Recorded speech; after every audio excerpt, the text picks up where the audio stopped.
আসসালামু আলাইকুম ওয়া রাহমাতুল্লাহি ওয়া বারাকাতুহু। সম্মানিত দর্শকবৃন্দ, আমরা যারা সূরা আল হাশরের শেষের 3 আয়াত জানি না তাদের জন্য আজকের এই ভিডিওটি। তো অতি গুরুত্বপূর্ণ ভিডিও, অবশ্যই স্কিপ না করে সম্পূর্ণ ভিডিও দেখবেন, অবশ্যই আমাদের চ্যানেলটি সাবস্ক্রাইব করবেন।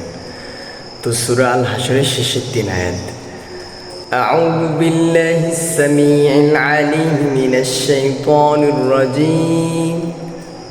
أعوذ بالله السميع العليم من الشيطان الرجيم. أعوذ بالله السميع العليم من الشيطان الرجيم.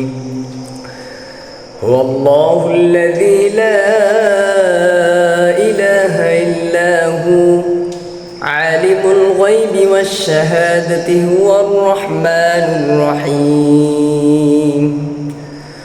هو الله الذي لا إله إلا هو الملك القدوس السلام المؤمن المهيمن العزيز الجبار المتكبر سبحان الله عما يشركون.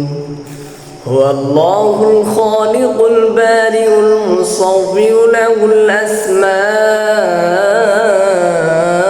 الحسنى يسبح له ما في السماوات والأرض وهو العزيز الحكيم. গাইস, নিয়মিত যদি ইসলামিক ভিডিও পেতে চান তাহলে অবশ্যই আমাদের এই চ্যানেলটি সাবস্ক্রাইব করবেন। আমরা এই চ্যানেলে নিয়মিত ইসলামিক শর্ট এবং লং ভিডিও আপলোড করে থাকি। Thanks for waiting. আসসালামু আলাইকুম ওয়া রাহমাতুল্লাহি ওয়া বারাকাতুহু।